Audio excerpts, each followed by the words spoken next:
مجھے درگاہ جانے کی اجازت دلوانے کی کوشش کریں گے، لیکن صرف اور صرف اس شرط پر کہ وہ بھی میرے ساتھ جائیں گے، کیونکہ اب وہ مجھے وہاں اکیلے بھیجنے کا رسک لینے پر تیار نہیں تھے۔ میرے پاس ان کی بات مان لینے کے سوا کوئی چارہ بھی نہیں تھا۔ لیکن جب مما کو ہم دونوں باپ بیٹے کے ارادوں کا پتہ چلا تو انہوں نے آسمان ہی سر پر اٹھا لیا۔ وہ پاپا پر بہت ناراض ہوئیں کہ انہوں نے ہی مجھے اس حال پر پہنچایا ہے۔ آخرکار بڑی مشکل سے جنگ بندی کا اعلان ہوا، لیکن تب تک یہ طے پا چکا تھا کہ پاپا کے ساتھ اب ماما بھی درگاہ کے لیے ہماری ہم رکاب ہوں گی، کیونکہ اب وہ کسی صورت بھی مجھے اپنی آنکھوں سے اوجھل نہیں کرنا چاہتی تھیں۔ اگلے دن مقررہ وقت پر ہم تینوں کو پاپا کے ڈرائیور نے درگاہ کے دروازے پر پہنچا دیا۔ زائرین کی چہل پہل شروع ہو چکی تھی اور دور بھیڑ سے پرے مجھے زہرا کی گاڑی بھی کھڑی نظر آ گئی۔ میں نے یہاں آنے کے لیے جمعرات کے دن تک کا یہ انتظار صرف اسی لیے کیا تھا کیونکہ میرا ارادہ زہرا کے سامنے عبداللہ سے بات کرنے کا تھا تاکہ اسے مزید کوئی بہانہ بنانے کا موقع نہ مل سکے۔ درگاہ کے صحن میں داخل ہوتے ہی میری پہلی نظر زائرین کی بھیڑ میں گھرے سلطان بابا پر پڑی۔ میں نے مما اور پاپا کو انہیں سلام کرنے کی غرض سے اس طرف بھیج دیا اور خود عبداللہ کے حجرے کی جانب بڑھ گیا۔ مجھے یقین تھا کہ زہرا بھی حجرے کی پچھلی جانب لکڑیوں کی جالیوں والی چلمن کے برآمدے ہی میں ہوگی۔ میرا دل ایک دم ہی بجھ سا گیا۔ میں یہ ساری لا حاصل کوشش کیوں کر رہا تھا جب وہ خود میرے نصیب ہی میں نہ تھی؟ تو پھر وہ چاہے کسی کا بھی مقدر ہو، اس بات سے میری کالی قسمت کا لکھا دھل تو نہیں سکتا تھا۔ جیسے جیسے حجرے کا دروازہ قریب آتا گیا میرے قدم بالکل ہی بے جان ہوتے گئے۔ آج اس جانب مرد حاجت مندوں کی بھیڑ بالکل ہی مفقود تھی۔ شاید میں بہت جلدی آ گیا تھا یا پھر مجھے بہت دیر ہو گئی تھی۔ میں نے سر جھٹک کر خیالات کی یلغار روکی اور جیسے ہی حجرے کے دروازے کو ہلکا سا دھکا دیا، عبداللہ کی آواز نے میرے قدم جکڑ لیے۔ وہ دوسری جانب کھڑکی کے پار کسی سے مخاطب تھا۔ اس کی آواز میں جھنجھلاہٹ سی تھی۔ عورت یہ کچھ الگ معاملہ ہے، آخر آپ سمجھنے کی کوشش کیوں نہیں کرتی؟ یہ اختیار کا معاملہ ہے۔ دوسری جانب سے وہ آواز ابھری جسے میں دنیا کی کروڑوں آوازوں کے درمیان بھی پہچان سکتا تھا۔ وہ زہرا ہی تھی۔ بات اگر اختیار کی ہے تو پھر میں بے اختیار ہوں۔ خود پر اختیار ہوتا تو میں بار بار یہاں کیوں آتی؟ اگر آپ میرے راستے پر نہیں چل سکتے تو نہ صحیح، میں تو آپ کے راستے کی دھول بن سکتی ہوں نا۔ عبداللہ نے گہرا سانس لیا۔ میں شادی شدہ ہوں اور دوسری شادی کر کے میں انصاف نہیں کر پاؤں گا۔ میں اپنی بیوی اور بچے سے بہت محبت کرتا ہوں۔ کاش میں آپ کی کوئی مدد کر سکتا، لیکن اپنی تقدیر میں یہ کانٹے آپ نے خود بوئے ہیں۔ اب بھی وقت ہے، آپ سنبھل جائیں۔ زہرا سسکی۔ کاش یہ مشورہ آپ 4 سال پہلے اس وقت مجھے دیتے جب میں نے کلاس میں آپ کو پہلی بار دیکھا تھا۔ تب تو آپ شادی شدہ بھی نہیں تھے، نہ ہی میں آپ کو ٹھیک طرح سے جانتی تھی، لیکن میرا تو سب کچھ تہس نہس کر دیا آپ کی اس پہلی نظر نے۔ آپ ہی بتائیے اس میں میرا کیا قصور ہے؟ آپ نے اپنی پہلی نظر کو روکا کیوں نہیں؟ عبداللہ نے لمبی سی سانس لی۔ کسی کے مقدر میں کبھی نہ کبھی، کہیں نہ کہیں وہ پہلی نظر ضرور لکھی ہوتی ہے، پھر یہ اگلے کا نصیب ہے کہ وہ نظر اسے گل و گلزار کر دے یا پھر جلا کر خاکستر۔ افسوس آپ کی قسمت میں اس نظر کی شبنم کے بجائے یہ چنگاری لکھی تھی، لیکن اب بھی یہ آگ شبنم میں بدل سکتی ہے۔ اپنے مقدر پر قناعت کر لینا بھی بہت بڑی عبادت ہے۔ اپنی عبادت کو یوں برباد نہ کریں۔ میں آپ کا نصیب نہیں ہوں۔ مجھے آہٹ سے یوں محسوس ہوا کہ جیسے عبداللہ نے کھڑکی سے ہٹ جانے کا ارادہ کیا ہو۔ تبھی زہرا کی ٹوٹی ہوئی آواز سنائی دی۔ میں آپ سے اپنا نصیب بدل دیے جانے کی دعا کی امید تو کر سکتی ہوں، کیا آپ میرے لیے اتنی سی دعا بھی نہیں کریں گے؟ میری ہر دعا میں آپ ہمیشہ شامل رہیں گی۔ فی امان اللہ۔ شاید زہرا کھڑکی سے ہٹ چکی تھی۔ میں پورا دروازہ کھول کر اندر آ گیا۔ عبداللہ نے چونک کر میری جانب دیکھا۔ آؤ ساحر میاں، اندر آ جاؤ، میں تمہارا ہی انتظار کر رہا تھا۔ ہم دونوں کو اس حجرے میں خاموش بیٹھے کافی دیر بیت چکی تھی۔ آخرکار میں نے ہی سکوت توڑا۔ سچ کہوں تو پہلے مجھے زہرا کی محبت کا راز جان کر بہت برا لگا تھا۔ مجھے ایسا لگا جیسے تم نے مجھے بہت بڑا دھوکہ دیا ہو، میری پیٹھ میں خنجر گھونپا ہو۔ عبداللہ ہلکے سے مسکرا دیا۔ اور اب تمہارے خیالات کیسے ہیں اس بارے میں؟ اب مجھے ایسا لگا ہے جیسے تم بھی مجبور ہو، میری طرح بے حد مجبور۔ میں زہرا کی محبت میں مبتلا ہوں، زہرا تمہارے عشق میں گرفتار ہے۔ تم کسی اور کی چاہت کے حصار میں ہو۔ شاید کبھی کسی کو مکمل جہاں نہیں ملتا، لیکن تم نے مجھ سے یہ بات کیوں چھپائی؟ اس میں کیا بھید ہے؟ یہ میں اب بھی نہیں سمجھ پایا۔ عبداللہ نے ایک گہری سی سانس لی۔ سب پہلے سے طے ہوتا ہے، ہماری مرضی کہاں چلتی ہے؟ تمہارا اس درگاہ میں آنا، زہرا سے ملنا، محبت کے اس کانٹوں بھرے جنگل سے گزرنا، یہ سب کچھ طے ہی تو تھا۔ رفتہ رفتہ تمہیں سب کچھ سمجھ میں آ جائے گا۔ عبداللہ نے کچھ ہی دیر بعد مجھے اپنی اور زہرا کی پہلی ملاقات سے لے کر اب تک کی کہانی سنا دی تھی۔ عبداللہ جس یونیورسٹی سے اردو ادب میں ایم اے کر رہا تھا، زہرا بھی اسی یونیورسٹی کی طالبہ تھی، لیکن اس کا داخلہ چونکہ کچھ دیر سے ہوا تھا، لہٰذا اس کے استاد نے اس کی کلاس کے ایک لڑکے یعنی عبداللہ کو اس کی مدد کے لیے مقرر کر دیا تھا۔ لیکن عبداللہ کے علم اور اس کی شائستہ اطوار نے زہرا کے دل میں کسی اور ہی جذبے کو ہوا دے دی، اور وہ تنہا ہی بہتی چلی گئی۔ پھر شاید زہرا نے روایتی حجاب یا پھر اپنے حسن کے بھرم میں اقرار کرنے کے لیے کچھ دیر لگا دی۔ عبداللہ کو اپنے والد کی موت کی اطلاع ملتے ہی جلدی میں اپنی ڈگری کے نتیجے کا انتظار چھوڑ کر آبائی گاؤں جانا پڑا، جہاں مقدر نے اس کی راہ میں شادی کے رشتے کی بیڑیاں گاڑ رکھی تھیں۔ پھر ٹرین سے شہر واپس آتے ہوئے ایک اسٹیشن پر اس کی سلطان بابا سے ملاقات ہو گئی، اور عبداللہ کی زندگی کا دھارا ہی بدل گیا۔ عبداللہ گھر سے اپنی ایم اے کی ڈگری لے کر اپنی ہی یونیورسٹی میں لیکچرر شپ کی وہ نوکری قبول کرنے کے لیے نکلا تھا جس کا انٹرویو کئی ماہ پہلے بڑی تگ و دو کے بعد اس نے پاس کیا تھا، لیکن قدرت نے اس کے لیے درگاہ کی یہ نوکری شاید بہت پہلے ہی سے ڈھونڈ رکھی تھی۔ قسمت کا لکھا دیکھیے کہ زہرا کے خوابوں کی کمند بھی کسی درگاہ پر آ کر ٹوٹنی تھی۔ وہ پہلے ہی عبداللہ کے یوں بنا بتائے غائب ہو جانے سے بے حال تھی۔ کسی سہیلی نے مشورہ دیا کہ اس درگاہ کے بارے میں بہت سن رکھا ہے کہ یہاں مانگی جانے والی ہر منت کبھی رد نہیں ہوتی، لیکن زہرا کیا جانتی تھی کہ وہ جس منت کی تلاش میں درگاہ کے تپتے صحن میں پہلی مرتبہ قدم رکھ رہی ہے، وہ منت خود سر جھکائے کسی اور دعا کے لیے وہاں سجدے میں پڑی ملے گی۔ عبداللہ اور زہرا کی نظریں ملیں، اور زہرا کا سب کچھ ایک بار پھر ہمیشہ کے لیے لٹ گیا۔ عبداللہ کا حلیہ بالکل بدل چکا تھا۔ چہرے پر کلین شیو کی جگہ گھنی داڑھی نے لے لی تھی، اور جدید تراش کیے لباس کے بدلے اب وہ سادہ سفید کرتے شلوار میں ملبوس تھا۔ ابھی زہرا اپنی پہلی حیرت کے صدمے ہی سے باہر نہیں نکلی تھی کہ اس کے سر پر دوسری قیامت بھی ٹوٹ پڑی۔ عبداللہ کی شادی کا سن کر تو وہ بالکل ہی ڈھہ گئی، اور بس وہ دن اور آج کا دن اس نے پھر پلٹ کر زندگی کی طرف نہیں دیکھا۔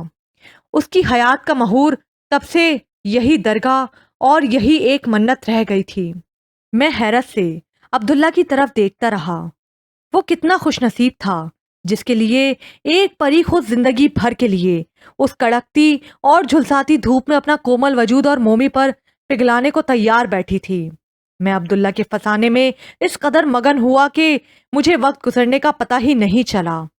میں یہ بھی بھول گیا کہ میرے والدین بھی آج میرے ساتھ آئے ہوئے ہیں۔ سلطان بابا نے کسی زائر کے ہاتھ پیغام بھیجا تو میں چونکا، ورنہ شاید خود میرے لیے اس لمحے وقت اپنی رفتار کھو چکا تھا۔ ہم باہر نکلے تو یہ دیکھ کر مزید حیرت ہوئی کہ مما اور پاپا سلطان بابا کے ساتھ اب تک گفتگو میں مشغول تھے، جبکہ میرا خیال تھا کہ وہ دونوں میرے طویل انتظار سے اکتا چکے ہوں گے۔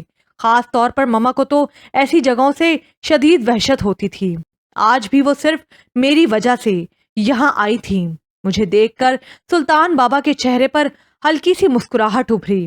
تو تم نے اپنے والدین کو بھی خوب پریشان کیے رکھا۔ زندگی سے ضد کرنا چھوڑ دو میاں، کچھ صلے اس جہان کے لیے نہیں ہوتے، سبھی خواہشیں اس دنیا میں پوری ہونے لگیں تو پھر اگلے جہان کے لیے کیا باقی رہ جائے گا؟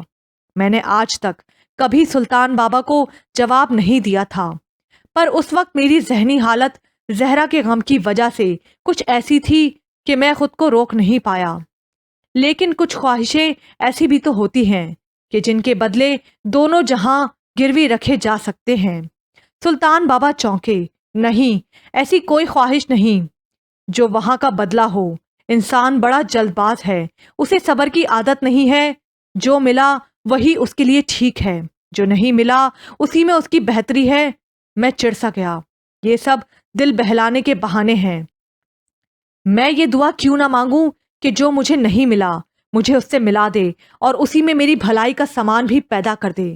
اگر مجھے اس دنیا میں بھیجا گیا ہے تو مجھے زندگی بھی تو میری اپنی مرضی کی ملنی چاہیے۔ میں نے خود تو اس دنیا میں آنے کی خواہش نہیں کی تھی، جب اس نے بھیجا ہے تو اسے میری چاہتوں کا خیال بھی رکھنا ہوگا۔ مجھے اگلے جہان کے صلوں سے کیا واسطہ، جو یہاں دے گا وہ وہاں بھی نوازے گا۔ میں جوش جنون میں نہ جانے کیا کچھ کہہ گیا۔ مما نے گھبرا کر مجھے ٹوکا، ساحر ہوش کرو، یہ تم سے بڑے ہیں۔ سلطان بابا نے ہاتھ اٹھا کر مما کو خاموش کرا دیا اور میری طرف پلٹے۔ اگر صرف دنیا کو قبول کرنا ہے تب بھی راستہ جنون سے ہو کر ہی گزرتا ہے۔ تم کیا سمجھتے ہو کہ دنیا کی چاہتیں اتنی آسانی سے مل جاتی ہیں؟ بولو، ہمت ہے خود کو جلا کر بھسم کرنے کی؟ میں ہر امتحان سے گزرنے کے لیے تیار ہوں۔ سوچ لو، دنیا پانے کے لیے بھی کبھی کبھی سارے عیش و آرام ترک کرنا پڑتے ہیں۔ کہیں راستے میں تھک کر پلٹ تو نہیں جاؤ گے؟ میں نے شاید زندگی میں پہلی مرتبہ سلطان بابا کی آنکھوں میں آنکھیں ڈالیں۔ آزمائش شرط ہے۔ سلطان بابا مسکرائے۔ ٹھیک ہے، آزمائے لیتے ہیں۔ ہم نے عبداللہ کا تبادلہ کسی اور قصبے میں کر دیا ہے۔ تمہارے جنون کی پہلی آزمائش یہی ہے کہ جلد از جلد اپنا گھر بار اور یہ عیش و عشرت چھوڑو اور اس درگاہ میں بسیرا کر لو۔ تمہیں یہاں لوگوں کی خدمت کے ساتھ ساتھ اپنی گزر بسر کے لیے بھی کوئی مزدوری کرنا ہوگی، جیسے عبداللہ کرتا تھا۔ 2 دن کے بعد میں اور عبداللہ یہاں سے اپنے سفر پر کوچ کر جائیں گے۔ تب تک کوئی فیصلہ کر لو، لیکن یاد رہے تمہارے والدین ماشاءاللہ حیات ہیں، لہٰذا جو بھی قدم اٹھاؤ اس میں ان کی رضامندی بہت ضروری ہے۔ ان کی ناراضی کبھی مول نہ لینا۔ سلطان بابا میرا کاندھا تھپک کر آگے بڑھنے لگے، پھر نہ جانے کیا سوچ کر دوبارہ پلٹے اور میری جانب دیکھ کر ہلکے سے مسکرائے۔ اب بھی وقت ہے، گھر جا کر ٹھنڈے دل سے اپنے فیصلے پر غور کرو۔ دنیا خود ملے تو ملے، ورنہ اسے پانا چاہو تو یہ انسان سے بھاگتی ہے۔ اس کا حصول بھی بڑا جوخم ہے۔ کیوں خود کو اس جھمیلے میں ڈالتے ہو؟ تمہیں جو ملا ہے وہ بھی کچھ کم تو نہیں، ایک خواہش نہ سہی اور ہزاروں ارمان تو پورے ہو ہی رہے ہیں۔ یاد رکھو، یہ جنون بھی ہر ایک کو راس نہیں آتا۔ میرے منہ سے خود بخود نکل گیا۔ جو اس جنون میں پڑ جائے پھر انہیں کسی راس یا بے راسی کا دھیان ہی کب رہتا ہے۔ جو ہوگا دیکھا جائے گا۔ سلطان بابا کچھ دیر تک میری آنکھوں میں کچھ تلاش کرتے رہے۔ مجھے ان کی آواز بہت دور سے آتی ہوئی محسوس ہوئی۔ پھر بھی میری یہی دعا ہے کہ تمہیں یہ جنون راس آ جائے۔ سلطان بابا آگے بڑھ گئے۔ میرے ماں باپ میرے قریب ہی کھڑے حیرت اور پریشانی سے میرے اور سلطان بابا کے درمیان مکالمہ سن رہے تھے۔ میری نظر عبداللہ کے چہرے پر پڑی، جہاں تفکر کی نئی پرچھائی اپنی جگہ بنا رہی تھی، مگر میرے دل نے بہت دھیرے سے مجھ سے کہا، جو نہ مل سکے وہی بے وفا۔ یہ بڑی عجیب سی بات ہے، جو چلا گیا مجھے چھوڑ کر وہی آج تک میرے ساتھ ہے۔